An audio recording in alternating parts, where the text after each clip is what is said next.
Hello at welcome sa Pano at Kuya. Ngayong araw, i-unbox tayo ng Google Chromecast. Ito na yung 4K na version at may kasama na ding remote. At syempre, sasagutin na rin natin kung paano siya isetup. Salamat nga pala sa mga nakinood last time. At syempre, pali na rin sa mga bagong makakasama natin. Tara! Buksan na natin. Habang nilalabas ko yung mga gamit, gusto ko lang malaman nyo na pwede rin kayo mag-suggest ng mga topic natin para sa susunod na video.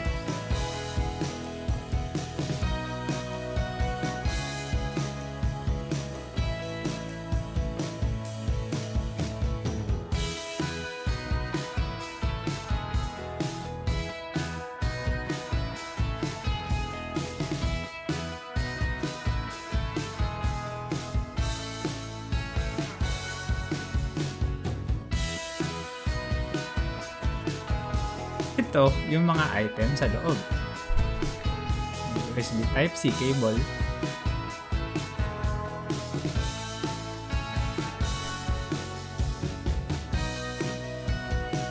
power adapter, quick start guide,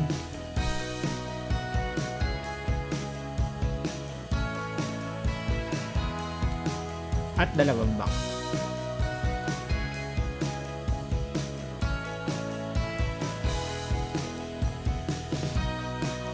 Ko muna to.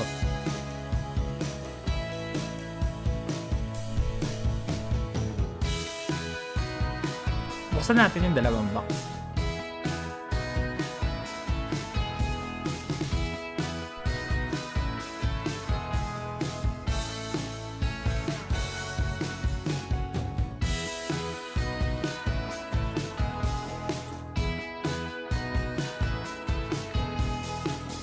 Unang box, laman nito is yung mismong Chromecast. So kung mapapansin nyo, ay HDMI siya. Text ng cable na ito ay HDMI 2.0. Sa ibaba naman, nakikita nyo na compatible siya sa USB Type-C cables. So yung HDMI cable, yun yung isasaksak natin sa TV natin. Tapos yung Type-C naman, yun yung para sa power adapter.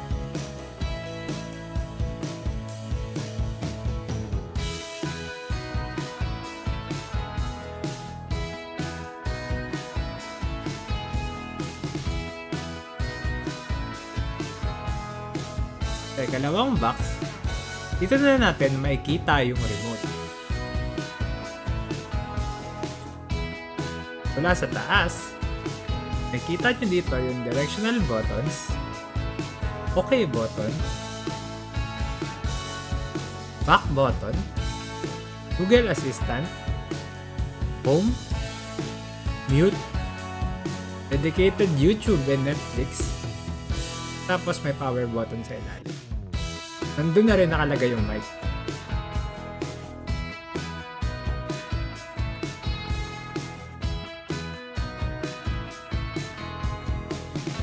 Dalawang AAA batteries ang kailangan natin para mapagana to.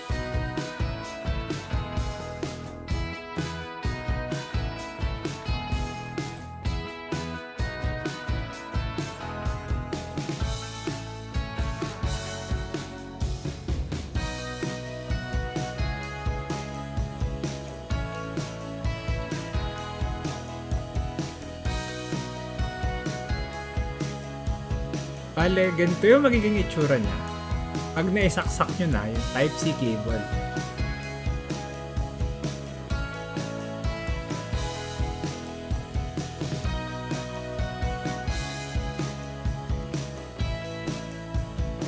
Para ma-share ko sa inyo kung paano i-setup, nagamit tayo ng capture card.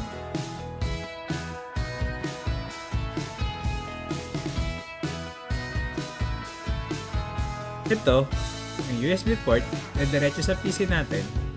Tapos dito naman natin sa HDMI port, isasaksak yung Chromecast.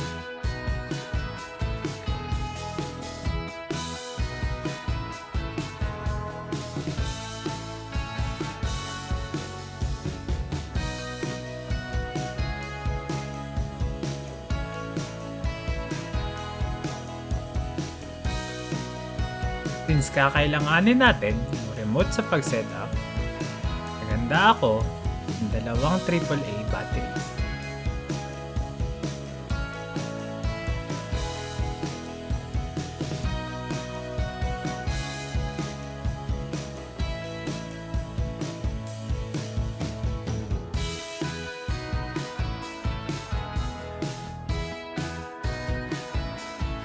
Lagay na natin.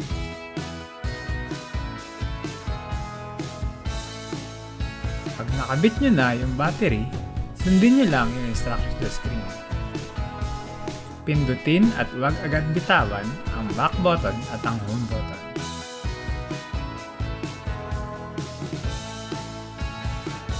Once okay na, mag-download ng Google Home. Sa Android, i-open nyo lang yung Google Play Store at i-search ang Google Home. Sa Apple naman, open nyo yung App Store para makapag-download ng Google Home. Kung wala pa kayong existing account sa Google, kailangan nyong gumawa. So, pwede nyo din gamitin yung Gmail nyo.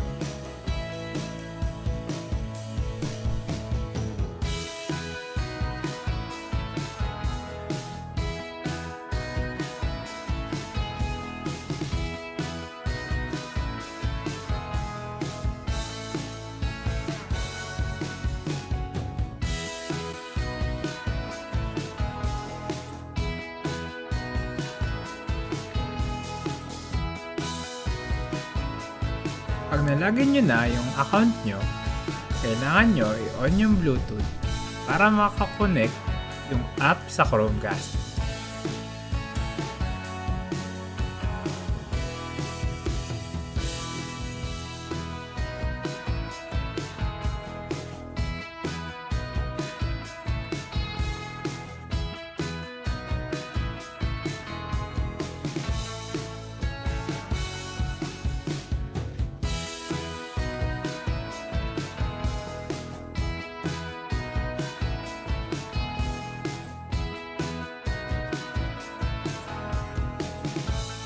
Pag connected na, need naman natin i-scan yung QR code na lalabas sa screen nyo.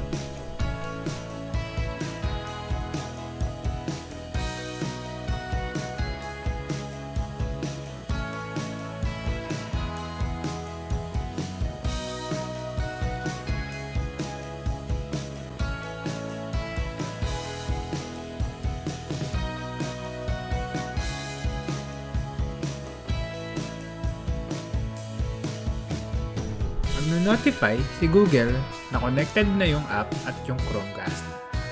Ang next step, pipili tayo ng location para sa Chromecast natin.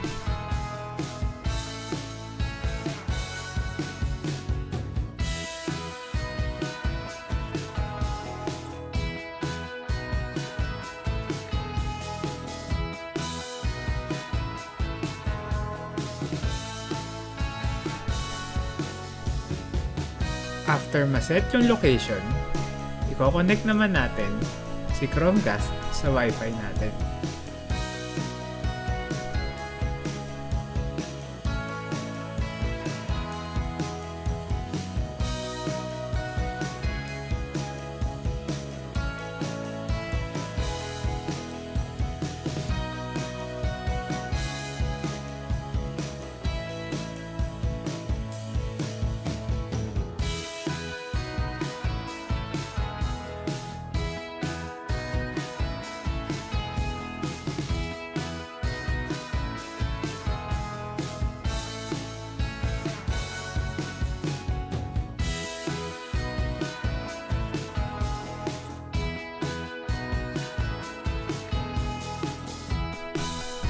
Magsa-sign in na tayo ngayon ng Google account kay Chromecast.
Pag naka-sign in na kayo, magsi-system update yung Chromecast.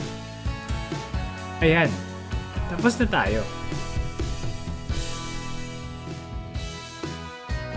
Habang naghihintay matapos yung update, pwede natin i-set up si Google Assistant. Sa mga Apple users, para siyang si Siri. Pwede kayong magbigay ng voice commands kay Chromecast or sa Android phone nyo pag na-set up nyo ito. At huwag mag-alala, hindi naman to required. Pero, kailangan ni Google na ma-record yung boses nyo for identification. Basahin at sundin na lang ang mga instructions ni Google na lalabas sa phone nyo.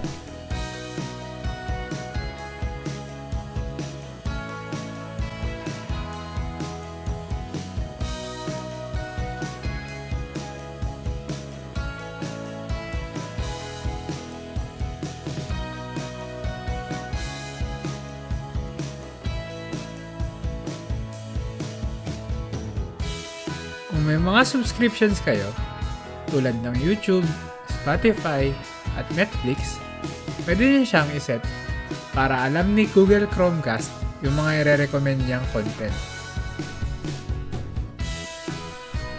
Yung ambient mode naman, ito yung parang standby mode niya. So magpapakita siya ng mga slideshow pag hindi mo ginagamit yung Chromecast mo.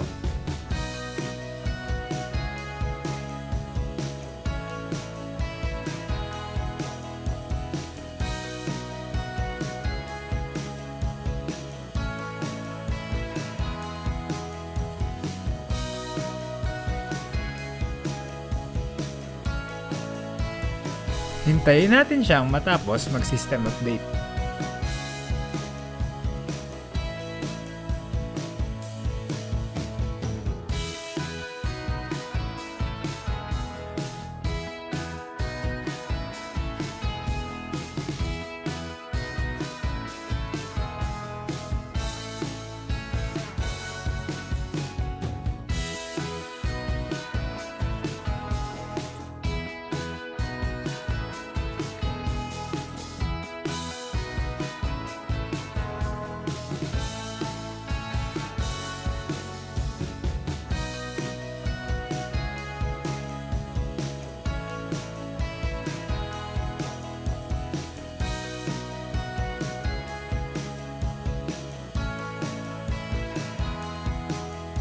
Pagtapos niya mag-reboot, need naman natin ma-pair yung remote natin.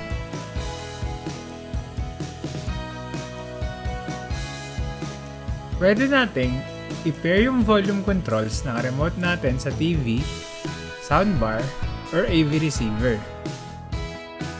Hopefully, compatible ang device nyo sa remote ni Google Chromecast. Pag hindi naman, okay lang din. Yun nga lang, gagamit pa kayo ng ibang remote ang control sa mga TV nyo, soundbar, or AV receiver.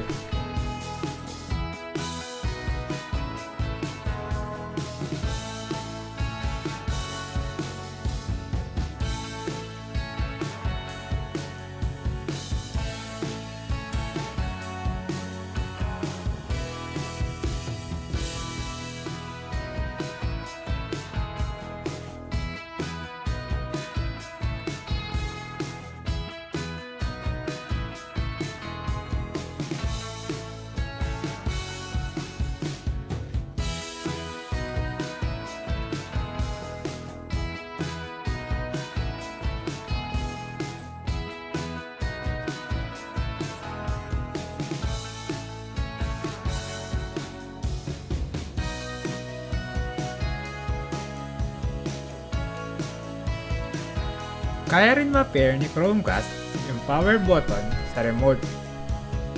Basta, compatible siya sa device list.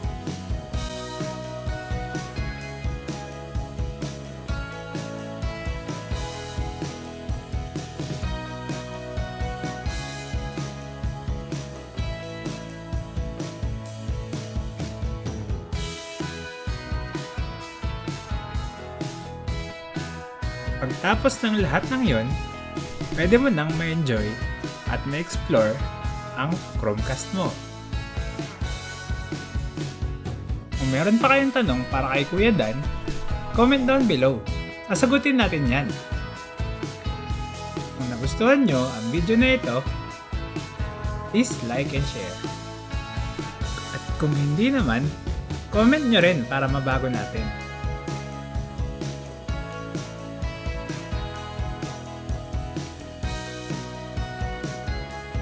Hanggang sa muli, paalam!